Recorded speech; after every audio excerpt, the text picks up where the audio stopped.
Muitas pessoas têm apenas desejos, reitero, e desejos não resistem aos problemas, às crises, aos vales dos vexames e dos fracassos.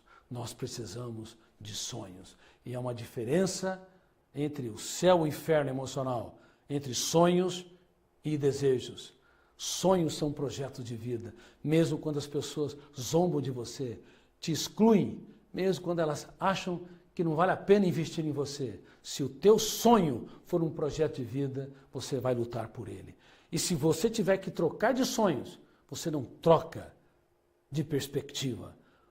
Você pode trocar de sonhos, mas será motivado, controlado por um projeto para contribuir com a humanidade, para contribuir com a sua sociedade, para contribuir com seus amigos e com a sua família. Quem tem desejo, quem tem apenas intenção, não tem resiliência. Não sabe a diferença entre ter uma teimosia e uma capacidade de superar suas crises e transformar os dias mais tristes da sua história nos momentos mais difíceis da sua vida.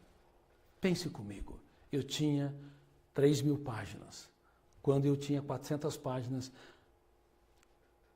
2 décadas antes, as editoras me rejeitaram. E agora? Com 3.000 páginas. E agora que os pensamentos se tornaram muito mais complexos? Eu procurei as editoras. Mandavam, resumia minha teoria e mandava pelo correio. E as respostas, mais uma vez, demoravam. E muitos editores me diziam: infelizmente, o seu livro é complexo demais, não preenche a nossa linha editorial, não vamos publicá-lo. Uma resposta atrás da outra. E eu me lembro que, quando eu estava no 4º ano da Faculdade de Medicina, e minha namorada estava no 2º ano, tinha uma dificuldade financeira enorme e levei-a para tomar um suco. Quando nós saímos daquela casa de suco, caiu um bilhete do meu bolso. Ela ficou desconfiada, será que é uma outra garota? E eu olhei para ela e lhe disse: olha,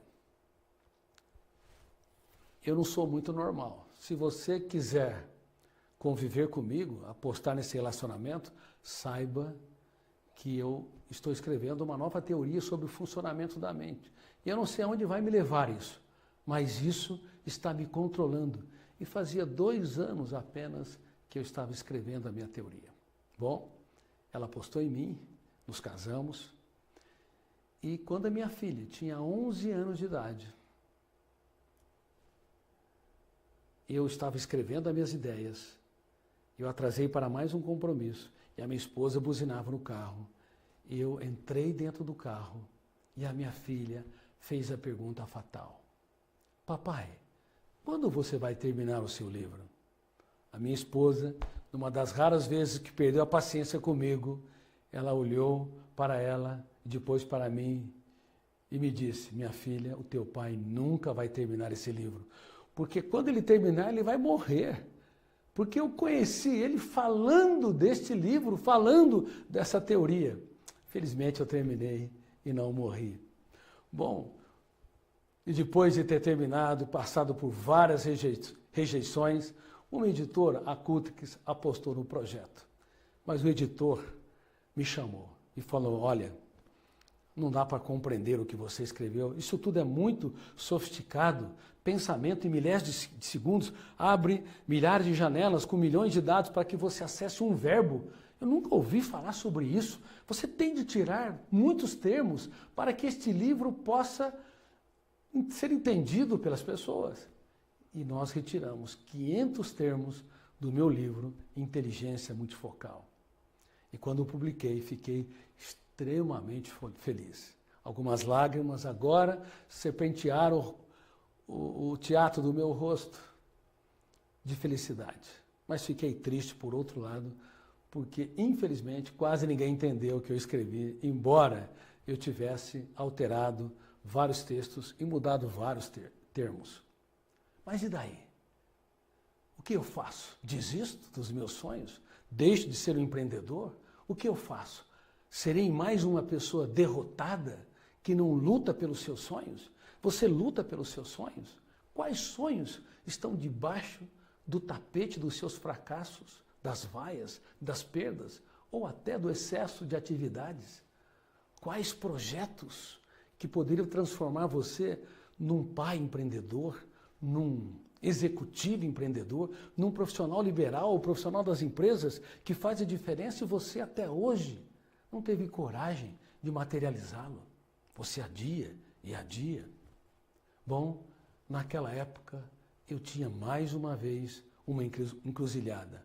Ou eu retornava e me tornaria mais um médico que atendia seus pacientes com respeito, carinho e inteligência. Ou democratizava essas informações para que milhares, quem sabe no futuro, milhões de pessoas pudessem utilizá-las nas universidades, nos consultórios, nas escolas. Então eu teria que democratizar o acesso às informações, escrever o complexo e mais palatável, mais simples. Aí, como empreendedor, eu desenvolvi essa técnica. Vou escrever imaginando que aqui tem judeus clássicos, católicos ortodoxos, católicos romanos, protestantes, budistas, islamitas, ateus, intelectuais, pessoas de nível médio. Eu me imaginava diante de uma plateia fictícia e tentava escrever e reescrever para que todos eles pudessem, de alguma forma, assimilar as minhas ideias e fazer a mais importante viagem que um ser humano deve empreender, uma viagem para dentro de si mesmo.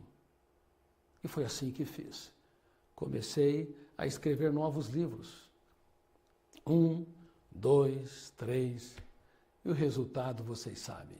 E falo isso com muita humildade, sem a necessidade neurótica de poder, porque quem ama o poder não é digno dele, quem ama o poder não é digno de ser um empreendedor. Hoje eu sou considerado o autor mais lido do país, talvez, de acordo com a imprensa, nos últimos 20 anos, na década passada e nessa década. Mas eu não sou uma pessoa que me considero maior ou melhor do que os outros, pelo contrário. Eu sempre me coloco, como digo nos meus livros, inclusive nos livros de ficção, como Vendedor de Sonhos, O Colecionador de Lágrimas, O Futuro da Humanidade, O Homem Mais Inteligente da História. Eu falo que eu sou um ser humano em construção, em busca do mais importante endereço, o endereço dentro de mim mesmo. Você já encontrou o endereço dentro de si mesmo? Você já se tornou o mais incrível dos empreendedores, viajando para os bastidores da sua mente, entendendo que é um biógrafo que está arquivando cada pensamento perturbador e cada emoção angustiante e depressiva? Você sabia que você não apenas deve tomar banho físico a cada 24 horas? Tem pessoas que tomam 2 banhos por dia. Eu já tive pacientes que tomavam 40 banhos por dia, porque tinha um processo obsessivo, fazia um ritual onde o eu não era autor da sua própria história. Não vou entrar em detalhes. Mas você sabia que você também tem de tomar um banho emocional? Você tem de fazer higiene mental para ser um brilhante empreendedor? Mas infelizmente, no mundo todo, nós somos irresponsáveis como consumidores emocionais. Nós compramos produtos que tenham prazo de validade aceitável, produtos que tenham qualidade, que não estejam cheirando mal, putrefados, mas somos consumidores emocionais irresponsáveis. Um olhar atravessado estraga o dia, uma crítica à semana, uma rejeição estraga uma vida, uma traição asfixia uma história. Por quê? Porque o nosso eu não é um grande gestor da nossa mente. Nós não somos CEOs, presidentes, diretores do planeta emoção. Por isso que frequentemente nós não somos grandes empreendedores no teatro social. Por isso que nossas ideias não têm densidade, nós não nos reinventamos. Nós não escrevemos capítulos nobres em dias dramáticos.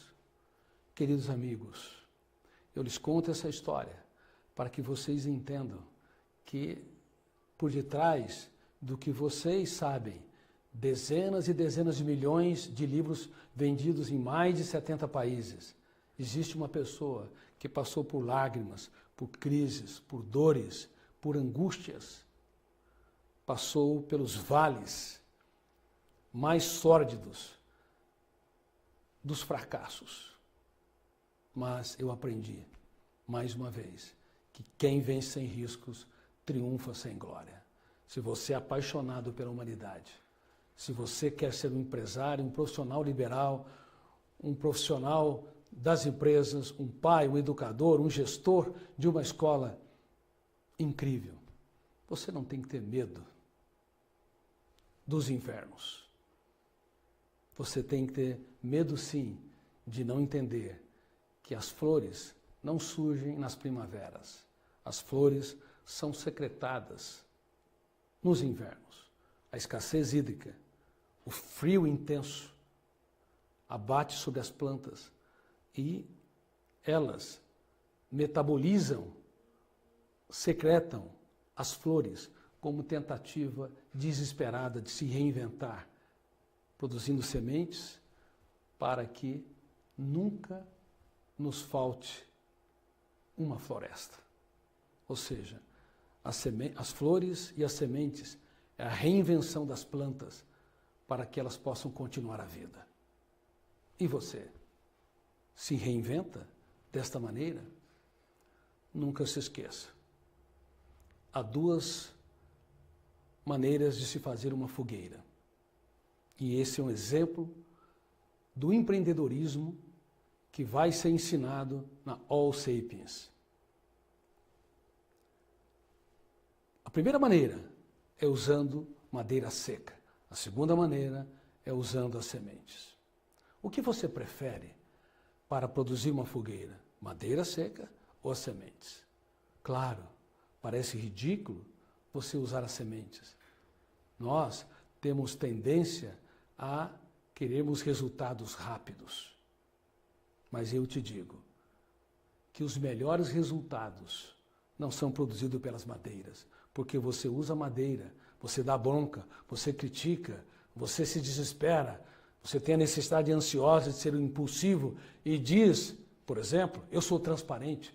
Quem diz que é sempre transparente, que fala a verdade, na verdade, é um desequilibrado, não tem autocontrole. Quem usa madeira seca, logo experimenta o retorno do frio, do inverno. Mas quem usa as sementes, planta nos solos da sua mente, do seu coração emocional, e elas se transformam em plantas que vão produzir uma floresta e nunca mais vai te faltar madeira para que você possa se aquecer. Prefira as sementes. Seja um empreendedor que trabalha as ferramentas mais importantes para que você seja autor da sua própria história. Não queira ser imediatista. Não seja escravo da sua ansiedade. Escravo do que os outros pensam e falam de si.